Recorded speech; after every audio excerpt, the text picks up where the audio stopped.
Welcome to the West County ACA Speaker Series, recorded in St. Louis, Missouri. We meet every Thursday as a literature discussion, and the first week of the month is our ACA speaker meeting. Speakers are asked to share their story and one tool they find most useful in their ACA recovery. If you'd like to contact us, email westcounty@acastl.org. We hope you enjoy. Thank you, Chris. I'm Joe, and it's better for me that I'm here. You can decide if it's better for you or not after I finish talking. Hello, Joe. Hi, Joe. So what I'm going to talk about today is pausing as a tool, which is simple, but it's not always easy for me to, activate this as a tool as I go through the day. The idea of taking a pause has done for me is it's helped me. I've always struggled with the idea of a higher power, really not sure even all these years into the programs where I am around that idea. But pausing has helped me with steps 2 and 3 to come to some peace around that concept. I'll maybe touch on that later. The other thing that pausing does is it supports the practice of pausing supports my 11th step. Just to qualify myself, my family of origin story, the brief version of it is my mom was an alcoholic and an addict until she died. My dad was a aggressive and abusing enabler. And those things played out in the family I grew up in. They came from families with those issues, so it's multi-generation. And it's a cliche, but I think they did the best they could, and I think they did better than they gave better than they got, is, what I'd say about my folks. When I pause, what it does for me is it's a short circuit. It's, kind of a breaker and a reset of those ACA defects of character, those old laundry list coping skills that served me when I was a child growing up at the house that I grew up in. There were lots of things I learned to do that, were beneficial to me. They might have been very dysfunctional, but they served the purpose. They helped me get through those days. And the problems, became significant when I carried that into my adulthood, when I was long past the point that I was home and I was still doing a lot of these things.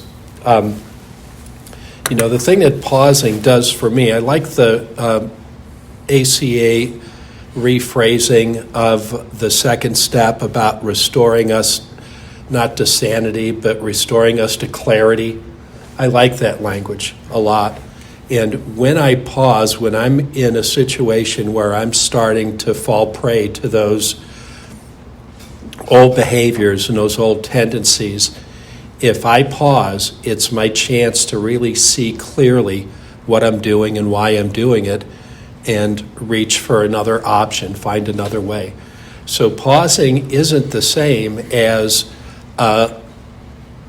withdrawing. In fact, it's really quite opposite that. Pausing is taking a breath and paying close attention. And it can work really well for me. To be clear, what I'm talking about pausing is that reactivity. When I think of being reactive, I think of having a response that's kind of unthinking, it's programmed, it's a habitual thing that I've been doing in the face of some kind of a trigger or some kind of a stressor or some kind of a tension. And the pausing is a way to catch that reactive response I'm in or about to begin and taking that breather. It's that reactivity is the rush to repeat those things that I did so well growing up. And those were legitimate coping strategies in that family of origin, but they haven't been for many years. And the way that I think of pausing, it plays out in two different ways. There are those really high drama, very triggering situations and events that remind me of how I grew up and what I experienced growing up. And they're really hard to miss. I mean, it's just like there's going to be a lot of drama, there's going to be a lot of heat to it. And I can have a very reactive response to that. I can very quickly slip into, one of my old coping techniques. The other version of it, though, is a little harder to catch and a little more subtle.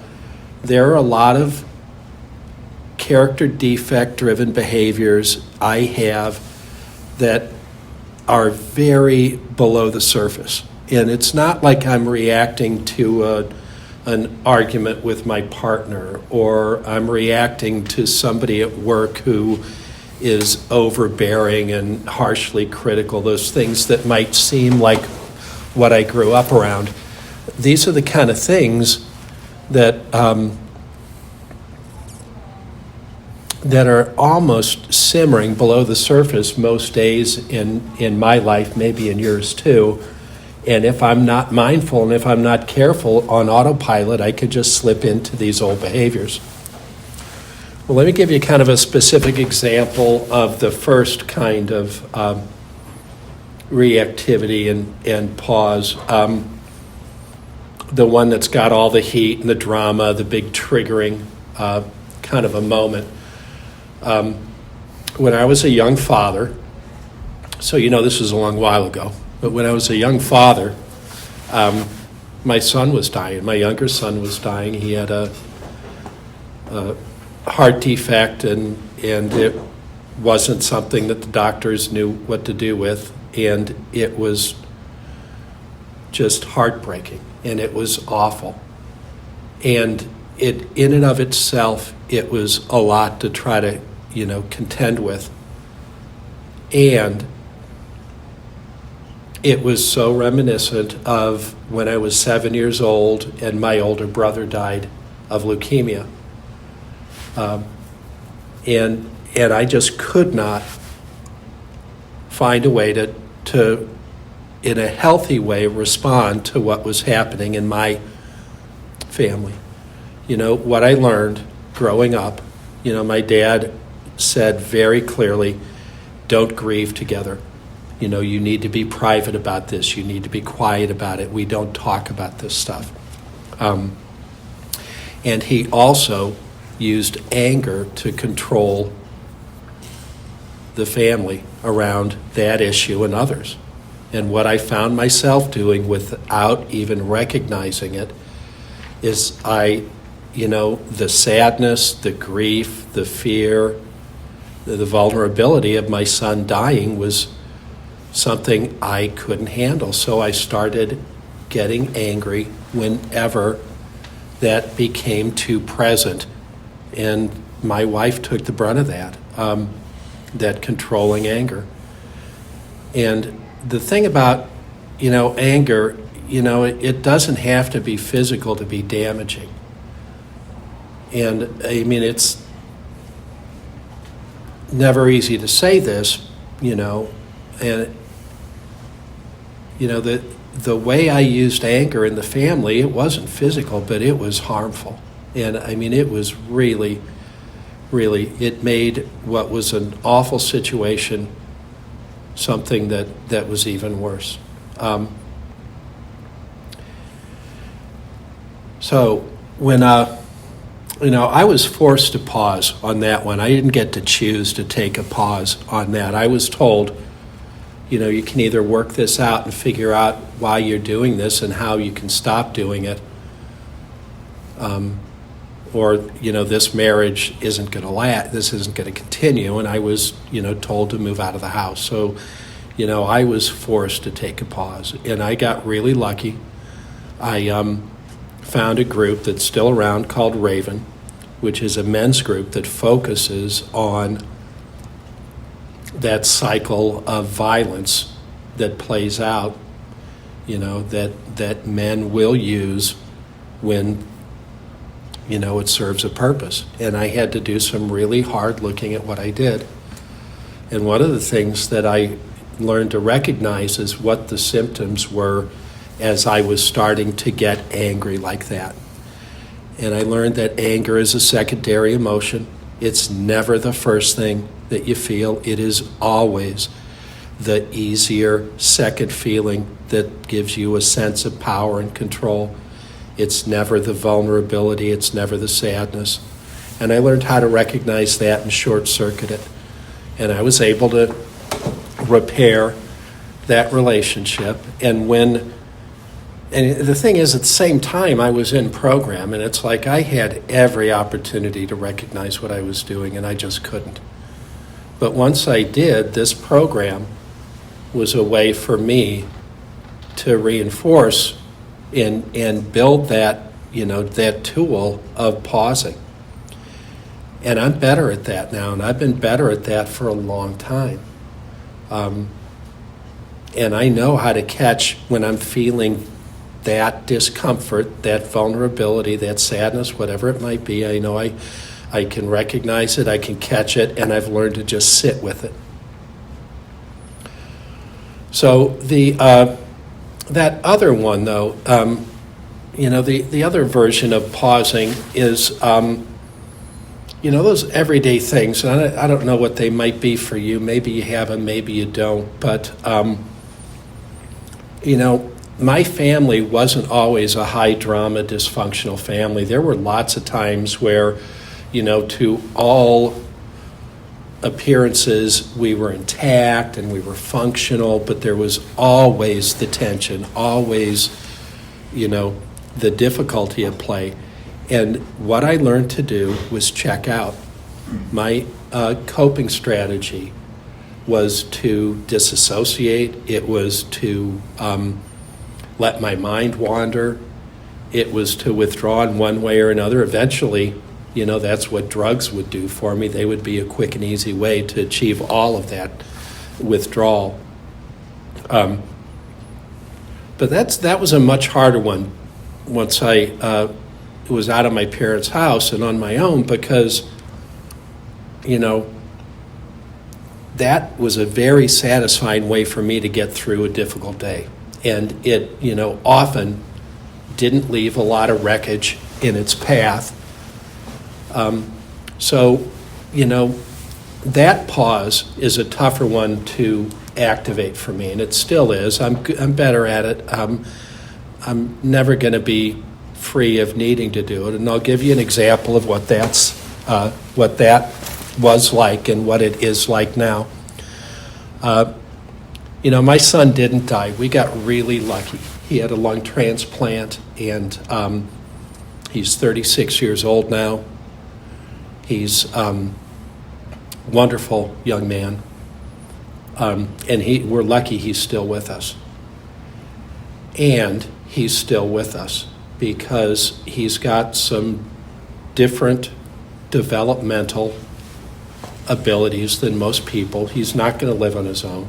He's really high functioning. He's really, there's some ways you would notice right away that Tom is different, but in many ways he's going to pass. And he's home. And one of the most difficult things I've had to come to terms with is reconciling my dreams and hopes for my son when he was born. And that lung transplant was going to be a life-saving, life-restoring, and it was in many ways. And it wasn't. So it wasn't a cure-all. And it's been difficult over the years to come to terms with my dreams and hopes and who Tom is and how he is. Not that they're opposite, but there's a grief, there's a sadness in not having him on his own with a partner and a family. And one of the ways that I've acted out that old pattern of withdrawing and disassociating is finding ways to be with Tom and not with Tom at the same time. I can be pretty good when I'm not mindful of being with him and not really, kind of disassociated, kind of stepping back emotionally.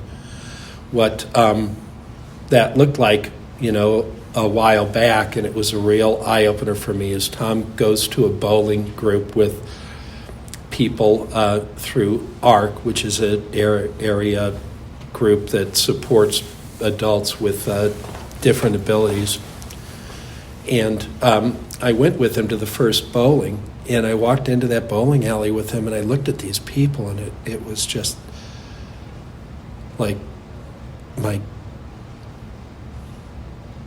reaction. I'm not proud of it in any way, but it's like, my God, are these Tom's peers? Are these, is this the way the world sees my son?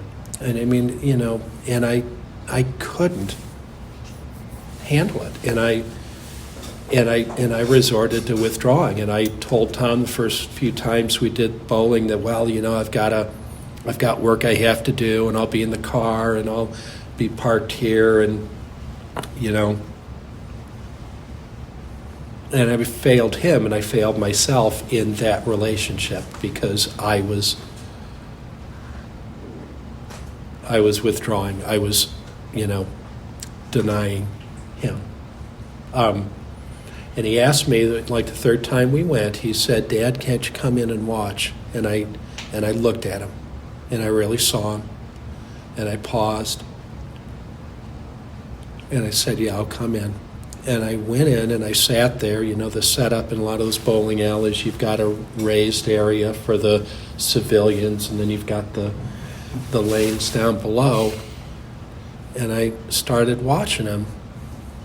And he's moving up and down the lanes. He's talking to this guy. He's cheering that guy on. He's going 2 lanes over, to talk to somebody that he talked to a week before. And it's just like, this kid of mine, this young man, I mean, he's the glue and he's the spark, and he was having so much fun being in that space with his friends. And, because I paused, I was able to really see that for what it was and see him for who he was. And and it really brought me a lot of peace around this grief I have over what I hoped he would be and what he really is. And what he really is awesome, and it's great. And he's so happy with who he is, and he's really good at it. And as long as I kept at those low-grade, dysfunctional family of origin, character defect, laundry list, coping, whatever you want to call them, as long as I kept myself stuck in that, I was not able to see him and feel what it's like to really be with him. And it was a real gift. So that's, and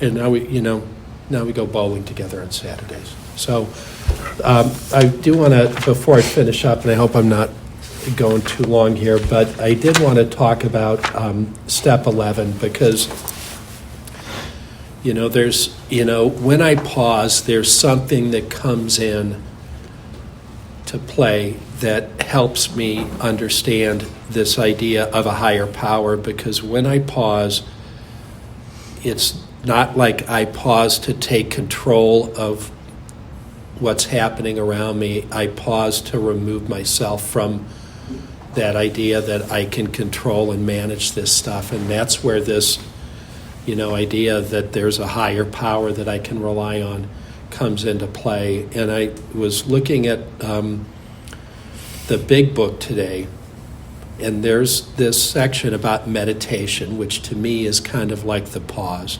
It's the section on meditation and prayer. And the quote is, "Don't just struggle." And to me, that means don't just be reactive. It says, "Don't just struggle. The right answers come after we've tried this for a while. What used to be a hunch gradually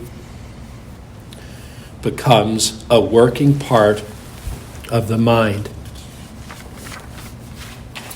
And the last part is, and I rewrite this one. I like the idea of rewriting the second step to clarity. That kind of fits this program for me better than sanity. This last quote is, as we go through the day, we pause. That's not a rewrite. That's what's in the big book.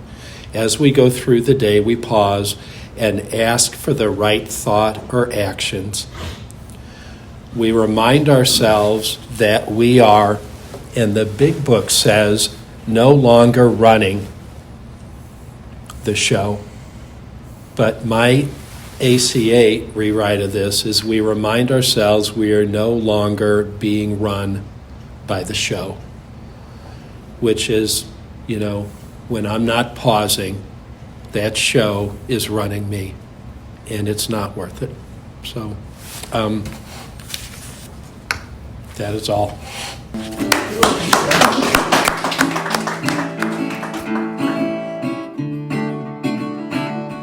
Thanks for listening to our recording of the West County Speaker Series here in St. Louis, Missouri. For more information on meetings in the St. Louis area, visit www.acastl.org.